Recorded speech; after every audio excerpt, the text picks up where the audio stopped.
Welcome to I Am the Cute One, the most chaotic school dance in the podcast universe.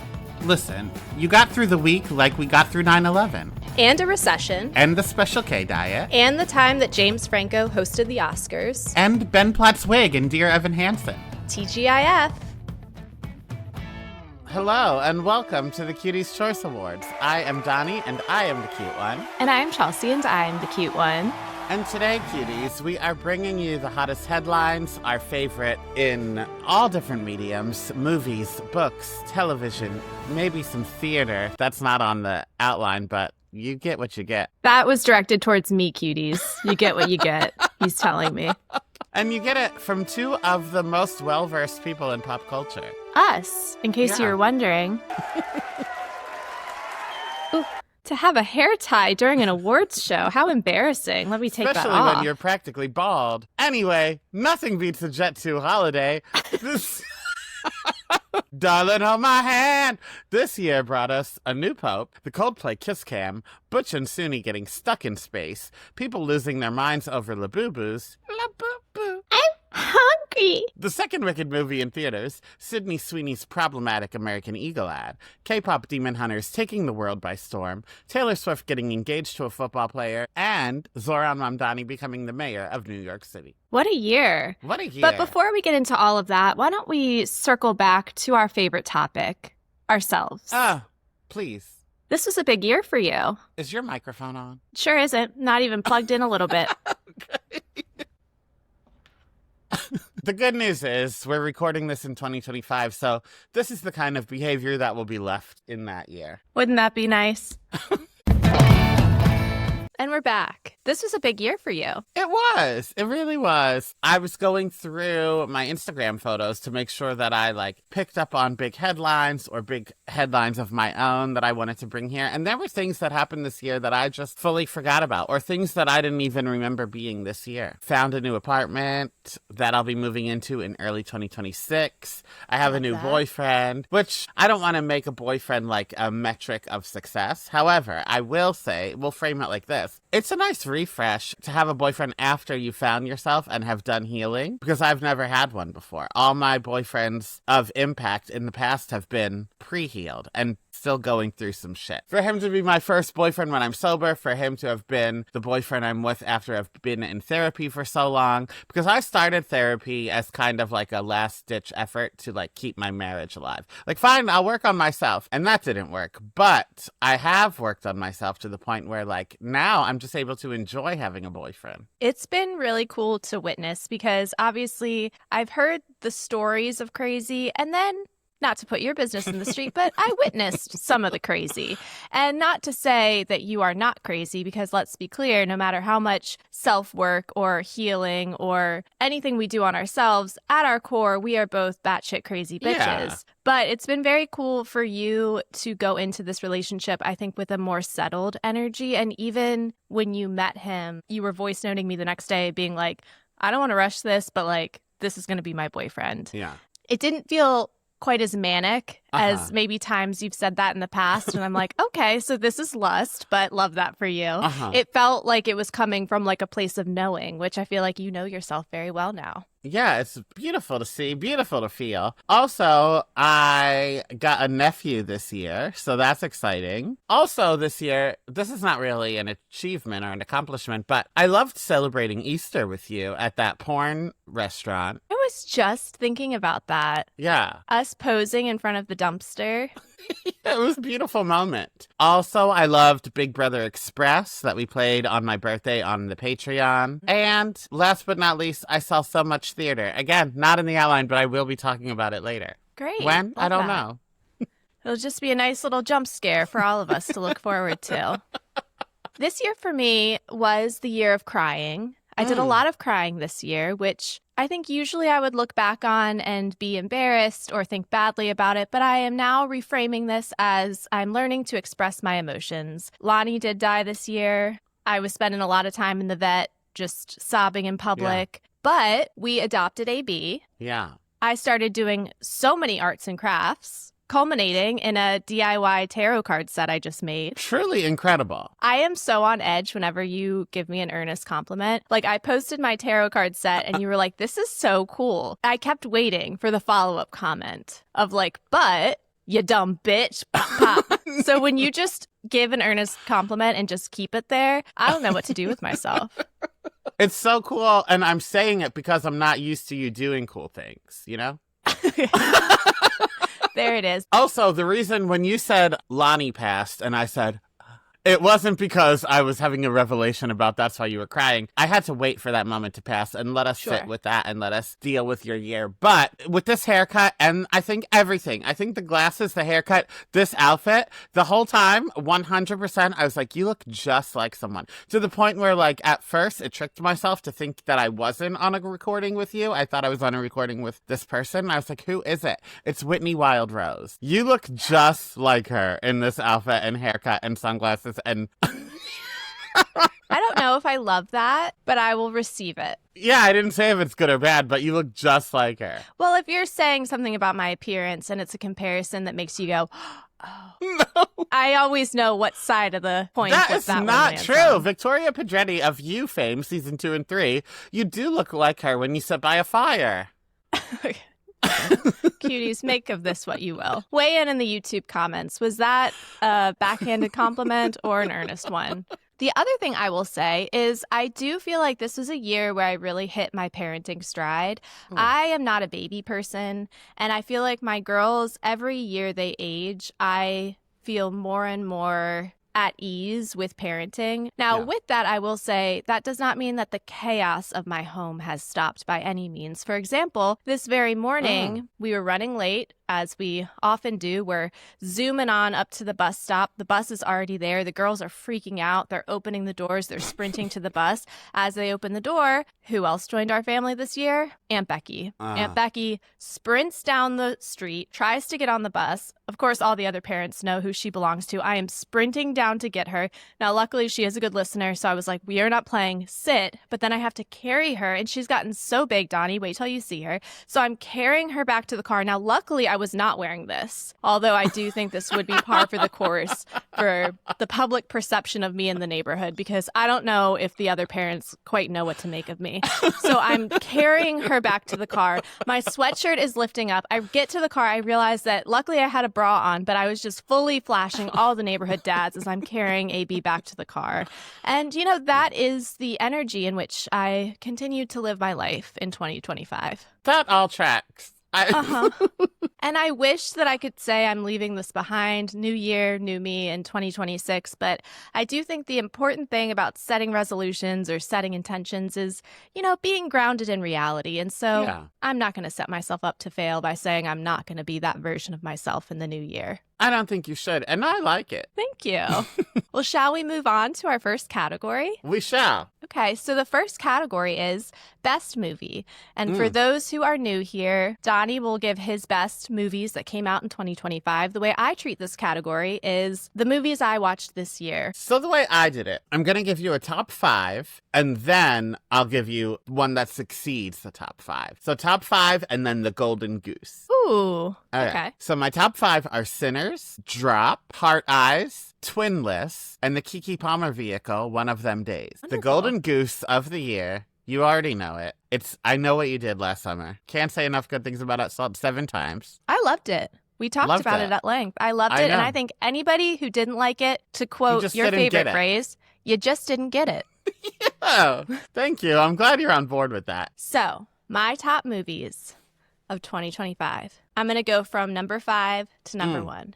Okay. Number 5, Whatever Happened to Baby Jane. Oh, okay. I loved that movie. You introduced it to me. I learned what hagsploitation films are. I love them. Number 4, Titanic. A great film. Who knew? Who knew? Number 3, The Substance. Okay. Now, I do need to put an asterisk by this because Dr. Ball did narrate certain scenes for me because he knew I'd be too grossed out. So, The Substance, narrated by Dr. Bald. Okay. In the number 2 spot, Sinners.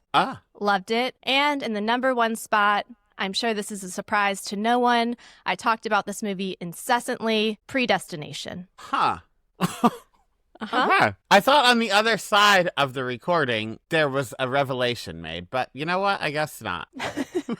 Well, because originally I did have Sinners in the number one spot, Yeah. but then you have to look at impact. And yes, is Sinners a better movie? Of course. Yes. Sinners is probably one of the best movies I've ever seen in my life. But in terms of the impact that it had on my life and the impact that it had on those I love, me watching Predestination this year did impact a lot of people because a lot of people were also forced to watch Predestination this year. You know what? When you put it like that, you're right. Now, it's no surprise. I thought Predestination was a pile of poo, so we're going to give a new award, the pile of poo movie. Okay. And that is Hurry Up Tomorrow, the one that The Weeknd made and starred in with Jenna I'm Ortega. familiar. Yeah, I know I talked about that incessantly. You sure because did. It it's the wasn't in worst your movie I've ever recommendations section.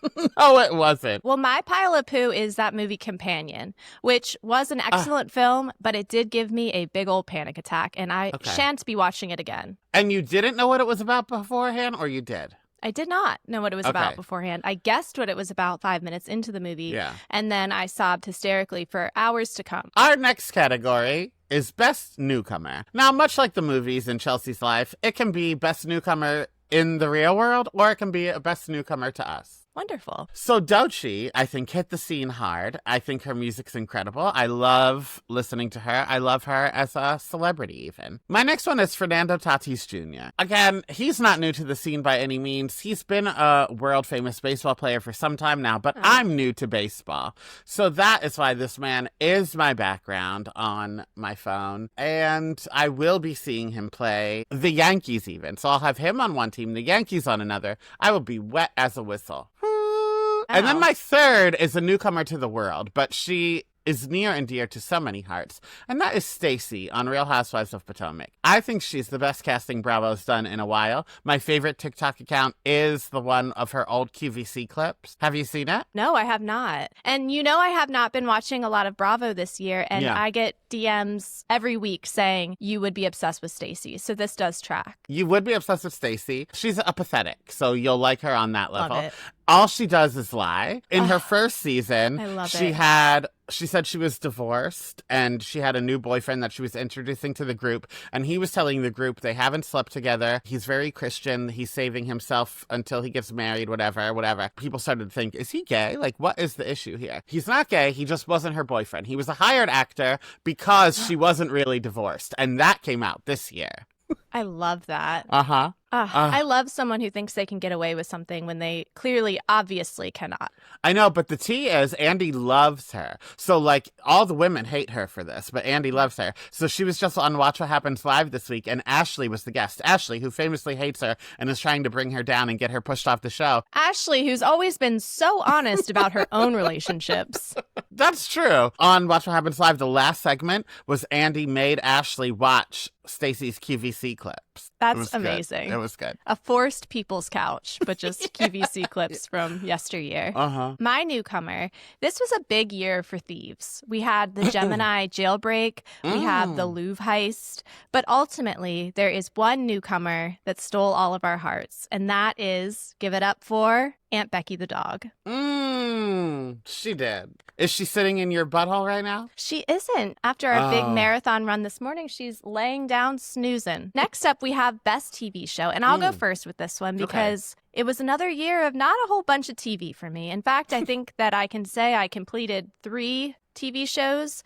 One was that documentary about Pee Wee Herman. Incredible. One was, and this is a twist, that true crime documentary, One Night in Idaho. And then the other one was this year's Big Brother, which I quite liked. And also Desperate Housewives Season 2. Oh, and also Desperate Housewives Season 2. Yeah. Ultimately, though, my best TV show that I watched this year took place on YouTube, and it is one Fat Sister. Congratulations, Donnie, the creator of Fat Sister. Can't wait to see what you produce next. Wow. Well, thank you. It's an honor. And if you haven't watched it, what are you waiting for, as Jennifer Love Hewitt, the star of Golden Goose movie this year, says? Indeed. Okay, for TV show, I'm going to do the same thing. I'll give you my top 5 and then a Golden Goose. Okay. So, I didn't put 911 on the list. There might be two Uh-oh. golden geese. In a shock to no one, All American is in my top 5 for sure. And again, this show is from 2018, but I binge watched it this year, Sure. so can't get enough. And that I really think is where my sports era started to begin. Oh, it got you interested. It Yeah. got you curious. I said, oh, athletes are people. Then I really enjoyed The Hunting Wives. Okay. Stumble on NBC is really great, about the cheerleading squad, but filmed like a mockumentary. Overcompensating. You didn't watch that? No. Oh, you would love it. It's with Benny Drama. Oh, you told me about that. Yeah, Overcompensating. And then, I can't leave it out, All's Fair, starring Kim Kardashian, the Ryan Murphy Lawyer Project. Sure. But this is truly the shock to nobody. My golden goose is Tyler Perry's Beauty in Black. Famously, not so famously if you're Donny Hadfield, about human trafficking. Yeah, that was a surprise to you. That was probably, if this was a Spotify Wrapped, Beauty in Black would still probably make my top TV shows because I watched like 5 episodes with you. Oh, for sure. This category that comes from Patreon is the I'm My Own Grandpa Award. Once again, referencing the most important film to date for me this year, Predestination. Now, Donnie and I have not discussed what this category means. So we have each answered this to the best of our ability and will now surprise each other with the winner. Okay. Would you like to go first or second? I'll go first. For me, it's 6'7", Oh, because 6'7". I have never felt so old. Like, normally I'm somewhat grasping pop culture of the little ones, but this made me feel like, oh no, I'm aged out. I just don't get it. Because when I first heard it, I just assumed that's a new way to tell someone they ate. Like, 6'7", you ate. So when they said that to me, I said, thank you. And they said, what? So the way that I answered this was I just listed the best grandpas in media. So we have Jay from Modern Family. We have the grandpa from Little Miss Sunshine. We have Richard Gilmore of Gilmore Girls. We have William from This Is Us. We also have the old man from Courage the Cowardly Dog. Now, I don't know if he's technically a grandpa, but he is in the correct age range, and I do admire his je ne sais quoi. Much like how all dogs are boys and all cats are girls, I do think all old people are grandparents. Yeah, quiet, grandpa. Yeah, like that. Those were the nominations. Oh, Before I get yes. to the winner, I do want to highlight one person who will never be on that list, and that is one Grandpa Joe from Charlie and the Chocolate Factory. That fucking mooch. Go back to bed, you absolute entitled twat. Now, it's time for the winner of the I'm My Own Grandpa Award, and that goes to Johnny Knoxville in Bad Grandpa. Okay, so those weren't the nominees at all then, because he wasn't on that list. He's just a golden goose. So he's what I've been doing this whole time, but you couldn't just say that. No, those were the nominees, and then he was the winner. Yeah, but the winner is still one of the nominees. I know, but that spoils it. I like to Okay. do the nominees and then the winner. One day, when we can have a real Cuties Choice Awards and we're bringing up the winners and all of that, sure, Yeah. we'll show all the No, I nominations. still think we should do it like that.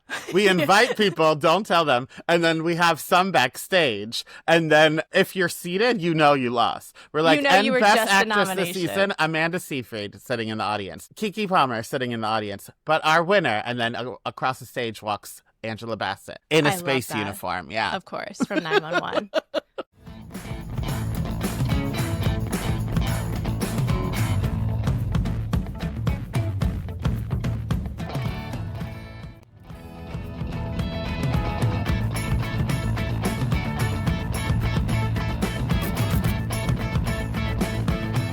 And now let's move into something a little more musical. Our song of the year. Sure. So this year brought us a lot of musical moments. Kendrick Lamar's halftime performance, Beyonce finally winning Album of the Year, Renee Rapp famously turning Donnie bisexual. But for me, in my household, Soda Pop from the K-pop Demon Hunters soundtrack reigned supreme. You know, I still You're my never Soda listened. Pop. I mean, I still never saw that movie, you know. Well, chances are it will be on at some point when you're in town. Okay, my top 5 of the year are Mature by Hilary Duff, Where Is My Husband by Ray, Man I Need by Olivia Dean, APT by Rose, and Lucky by Renee Rapp from the Now You See Me 3 soundtrack. But my golden goose most listened song of the year, most meaningful song of the year to me is Sneaker Night by Vanessa Ann Hudgens. Sure. You know, it was the first song my nephew listened to, thanks to me. And I got a Sneaker Night tattoo. What a year in music. Do, re, mi, fa, sol, la, ti, do. Ray, do. What? Why did you just do that? Because that's a musical exercise. You go like this. Do, re, do, re, mi, mi, fa, mi, re, do. But then at the end, you do it backwards, and you're like, do, do, re, do. Oh. I could never do it backward. I just mouthed it and pretended. I was like that one girl in Sister Act 2, and then the teacher should have come over and said, do you not know Mary Had a Little Lamb? That's like the people that played trombone in middle school, that as long as they were just looking at the person next to them, they could slide their little tube to look the same. And then they would just put their mouth up to it. Wow. The more you know. Was if any that trombone you? players are out there that don't want to practice, take a look at your neighbor. And that girl was me. That's what Chelsea just did. No, unfortunately, I was in the percussion section, and there's only one snare drum, so everyone knew I was fucking up because, spoiler alert, I don't have rhythm. Now it's time for the best pop culture moments of the year. Let's give them to you. Blake and Justin kept me entertained the entire year. From start to finish, there wasn't a month that these two weren't in the headlines, and I thank them for it. Now, what I don't thank them for is they are pushing the trial date back. It's not going to be in March 2026 anymore. I thought that would be a wonderful way to celebrate my 40th, but instead, I guess I'll just make my friends play Big Brother in a castle. Also, Lea Michele is back on Broadway after formerly saving Broadway in the Funny Girl revival, which flopped when Beanie Feldstein was in it, so Lea Michele took over and saved it. She's back now in Chess. And now that I talked about Lea Michele back on Broadway, I'll give you my top shows of the year. Great. And again, this is just off the top of my head. This is not written down. It should have been, but I'll tell you, Chess is absolutely up there. The Oh Mary cast with Jane Krakowski specifically, I really enjoy that. Also, Sunset Boulevard with Nicole Scherzinger. In fact, there is no list, so I am going to open my mezzanine app really quick, folks. And now I also need to tell you, when I was packing the other day, I made the mistake of opening the box of my playbills, and I was like, oh no, the mezzanine app has not been fully added. So then I took like an hour and a half updating the mezzanine app. And if you're not familiar, it's just like this, and you can go through your playbills and mark all the shows you've seen. Okay. Sponsor us, mezzanine Yeah, app. I was going to say, the way that you just completely transitioned into this and then shouted out the mezzanine app, it does feel like when podcasters trick their audience by doing an ad and like you don't realize what's happening until they're like, use our code CUTE1. Unfortunately, cuties, we didn't make a dime off of that. That truly was just how Donnie's brain works. Oh, God. Okay, so now that I'm in the mezzanine app, use code. It's so user-friendly. Stranger Things on Broadway was incredible. Bat Boy, as you know, I've been waiting since high school to see it. I think Bat Boy was my top show of the year just by hearing you describe it. The Pile of Poo Award goes to Romeo and Michelle. It was awful. Which is ironically the one that you gave that glowing review on your Instagram about. Yeah, but I never mentioned the songs. Numerous people came up to me, you included, because I told you it was a pile of poo. Numerous people came and said, like, what was with your review? And I was like, everything I said was true. The costumes are great. The usher staff sat me to a superb degree. I never mentioned the quality of the music once in my review. Also great this year was Death Becomes Her and Boop. Boop, boop, be-doop. So back to this category that we were supposed to be answering, which was best pop culture moments of the year. We had so many. We had that Humpty Dumpty statue being stolen from that mini golf course. Yeah. We had Vogue saying that having a boyfriend in 2025 is embarrassing. Iconic. But to me, my North Star, one thing that I can keep my eye on, the penny to my Desmond for those lost watchers out there. When the world is so topsy-turvy, I know that Trisha Paytas will continue to keep conspiracy theories alive with the perfectly timed birth of her children. I'm hoping she has another baby next year and a certain someone kicks the bucket. That would be iconic. And I didn't say who, so if you've got somebody in your brain, you can't pin it on me. Plausible deniability. But also, if you have someone in your brain, we'll probably be okay with that too. Take Amen. your pick. Yeah. Similar to Trisha Paytas, what's it called rejuvenation? Reincarnation. Yeah. Rejuvenation, I think, is what the Real Housewives women say when all of a sudden they come back with a clear facelift and they're like, I just went to the spa for a couple days. Similar to Trisha Paytas' reincarnation, our next category is biggest WTF headlines. I only brought one, Chelsea, because when you have the golden goose, you don't need to fill in the blanks. LeAnn Rimes' teeth. Put it on a bumper sticker. LeAnn Rimes' teeth falling out of her mouth mid-concert. I did not know that happened. No, yes, you did. I made a reel about it. You know, this awards ceremony really lets me know that I either have dementia or just truly my brain is much worse than I thought, because during some of these segments, you would put things in and I'm like, that happened? This person died? What happened this year? And yes, these are things that we have talked about on the show. Wait, please remind me about this tooth falling out thing. I never looked up any details. I only read the Love headline, and that was all I needed. Perfect. LeAnn Rimes' teeth fell out of her mouth mid-performance. That is the plot of all of my scary dreams. You said that when we talked about it. Okay. I'm nothing if not consistent. Don't have a single brain cell up here, but I am just going off of instinct and vibes, and I know who I am, and that's a person who has nightmares about my teeth falling out. Naturally. And when the Boys of Fixing Famous People came on the podcast, they tried to bring up details about it, and I was like, no, I don't want to know. I don't need details. The headline is more than enough. I think that that's what we should bring into 2026. I think, you know, I've taken a look at our show. I think we need less facts next year. I think we truly just say a headline and then we say what we think the details should be. I like that. So, including the conversation we just had, which could be a WTF headline if Pop Craze wants to pick it up. Get me to God's country, Donnie, because this year we had the Cracker Barrel debacle. We had that 24 hours that we thought that Trump gave Bill Clinton a blowy. Billy Ray Cyrus and Elizabeth Hurley announced that they were dating. But for me, the most WTF headline was the all-women's space mission, specifically Katy Perry singing not one, but 2 songs in space. Again, I cannot say it enough. The What a Wonderful World, a little on the nose. Now that I know she has a daughter named Daisy, I get why she plucked that flower off Earth. Fine. It's the second song. It's then following it up with Firework, that bitch was singing in space the entirety of their little mission. No, thank you. Is it just because you don't like Katy Perry? If it was like lead singer of the Delias or whatever, would you like it better? Lead singer of the Delias. Are you talking about the Plain White Tees? Hey There, Delilah? Is that what you were thinking of? I don't know. It just seemed like a lesbian with dark hair singing with a guitar in a basement somewhere. Here's the thing. I think that music does add to an experience.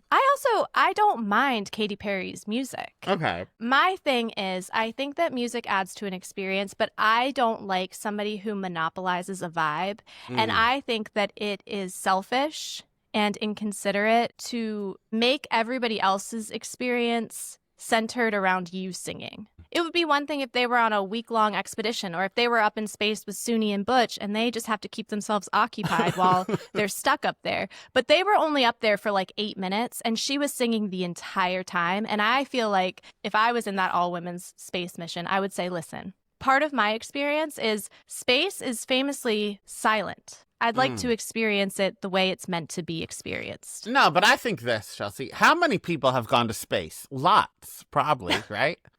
So now you're just one of many. Yes, you went to space. So did Lance Armstrong, right? No. Lance Armstrong has one testicle and he blood doped and he dumped Sheryl Crow, was a total dick to Sheryl Crow, and he won the Tour de France. Who was on the moon? Nobody, if you ask certain people. Lance. Wait, are you right? Lance Armstrong. No, Lance Armstrong's Live Strong. Hold on. Somebody. Who went to the moon? We went to the moon in 1969. Buzz Aldrin? And? Neil Armstrong. Okay. Neil Armstrong. Why'd I bring him into this? Oh, so many people have been to the moon, Chelsea. Neil Armstrong being one of them. And, like, who cares? You've been in space. It is what it is. But now these women get to say, I went to a Katy Perry concert in space. Only 4 people get to say that. True. But I think they already had their own unique experience of, I went to space and everybody fucking hates me for it. You know what? That's true, yeah. So, Our final category for part 1 of the Cuties Choice Awards, which I do love that we call it the Cuties Choice Awards when we just pick every category and every nomination. But less facts, more vibes. We are now going to do the top 5 hots of the year and the top 5 nots of the year. Now, we did this last year without conversing, and we did learn that you just picked people you find hot and ugly, whereas I was doing like the what's in, what's out of the year. So we are nothing if not nostalgic for tradition, and we're going to move forward doing the same thing. The hottest of the year, Golden Goose, but also just part of the top 5, is Luigi Mangione. We started the year with him. We have to end the year with him. Yes, other people came along in between. We'll get to them in a second. But the hottest of the hot is Luigi Mangione. He's only gotten better in jail. They've done his hair. Orange and tan is his color. He knows his angles. And he looks good sitting behind a desk. Now, when he gets out of jail, if he does, God bless, I want to be his assistant so I can be under the desk, if you catch my drift. Sure. Moving on. Bad Bunny in the Calvin Klein ad was so hot that Instagram flagged me for it, just for reposting it. Bad Bunny still had his up. All I did was repost it. They flagged my account and took that post down. Prudes. I know. Third in my list is Jonathan Bailey when he won People's Sexiest Man of the Year, specifically the picture of him with a popsicle where he looks like he's sucking a dick. Sure. And his slutty little glasses. Yeah, no, that really doesn't do anything for me. It is an extra place to come if you're interested. One time in college, my friend... I did this to myself. One time in college, my friend thought her boyfriend was cheating on her, so she checked his computer. And in the porn search, very, very specifically, this is like the only kind of porn he watched, he said, fat redhead girls in glasses giving blowjobs with cum on them at the end. What color hair did your friend have? Dark. Oh. Yeah, she was Snooki adjacent. Complimentary. My fourth is the only woman on my list, Cardi B, specifically when she was in court. She looked like a Dick Tracy villain, but I loved every second. And last but not least, Noah Centineo after his street fight makeover. I always found he was attractive before. You may have seen the Snapchat video where he walks through the airport and says, "Are you going to squirt for me?" So, like, yes, that is saved in my phone. Love that. To all the boys I loved before we're into it. Now that he's going to be in the Street Fighter movie, he has long, blonde, mullet hair. His body is bigger than a refrigerator. I am wet as a horn dog. You ain't nothing but a wet horn dog. Coming all the time. On glasses. Circles become circles. Okay. So my 5 hots of 2025. Number 1, joy. Joy is an act of resistance. I love when people love things. And for that reason, fairy porn had another very big year in my life. Number 2, eating steak when you're on your period. We did a little science experiment. The people on TikTok told me that I'd have less cramps if I ate iron day 1 of my period. I'm here to say it works. Number 3, Gabby Windy. Hot in spirit, hot in vibes, hot in hotness. Good job, Gabby. Keep it up. Yeah. Number 4, going to the dentist. A big year for me, and I recommend everybody go to the dentist. And number 5, Katy Perry did have a very rough year, but she did bring me perhaps my top vocal stem, which is an Indian summer in the middle of winter.